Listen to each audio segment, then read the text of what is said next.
Hey, welcome to the Chapter 9 problem solving session, where we're going to tackle 4 problems related to reactions that we've covered in Chapter 9. We're going to start with question number 1 in this video, and then there will be additional videos that cover questions 2, 3, and 4.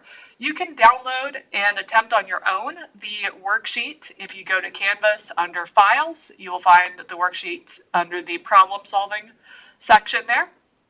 And I strongly encourage you to give these problems a try on your own and then use this video to walk through the solutions or use this video as a resource when you get stuck on particular problems. So let's go ahead and get started with question 1 here, where we're taking acetylene, which is a 2-carbon alkyne, also known as ethyne, and we're reacting with sodium amide, NaNH2.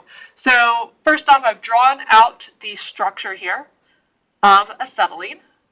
And I've also drawn our sodium amide in a bit more detail, recognizing that it's an ionic bond between sodium, which is toward the far left side of the periodic table, and our nitrogen atom much further toward the right side of the periodic table.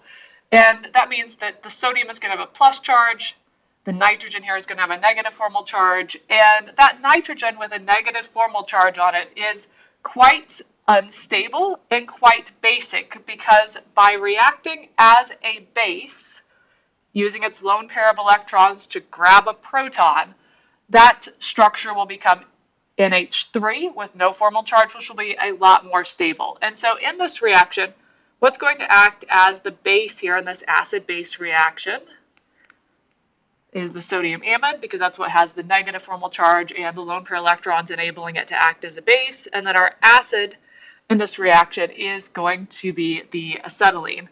And acetylene is not particularly acidic. If we're thinking about pKa values, the pKa of acetylene would be around 25 or so. But if we're using a really strong base such as sodium amide, that really strong base is reactive enough that it is going to be able to use its lone pair of electrons to steal a proton from the acid. So we show that attack occurring there with the electron pushing arrow.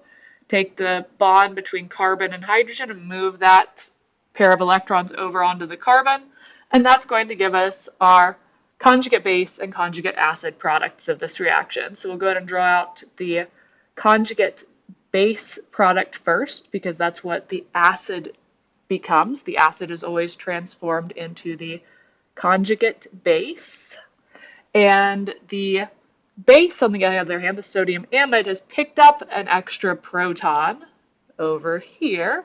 So that means it becomes the conjugate acid with a formula of NH3. And if you were thinking about where the lone pair electrons are going to be, there would be a lone pair there on the nitrogen, which you don't really need to put in there. It's implied that it's there.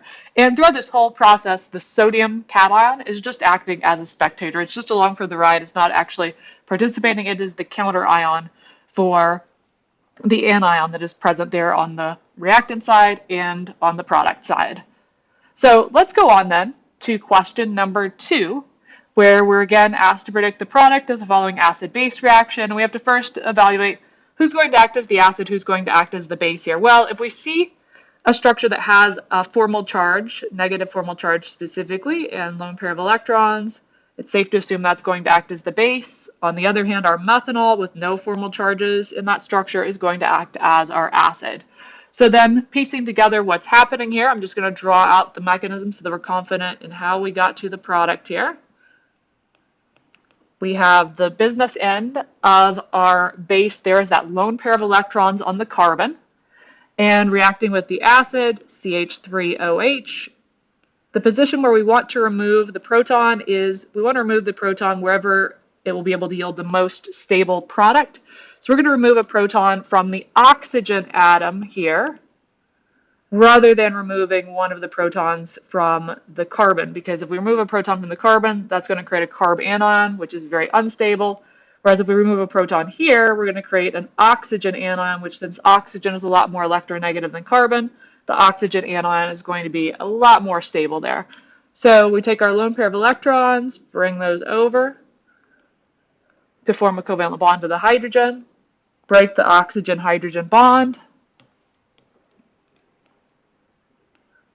and that gives us our alkyne product, where our starting base has picked up a proton, so it's going to become the structure propyne there. And then our conjugate base product, what we arrive at by deprotonating our acid starting material, by deprotonating that methanol, is going to be the methoxide anion, CH3O-. And throughout here we would have as our counter ion that sodium appearing as a spectator, as in part A.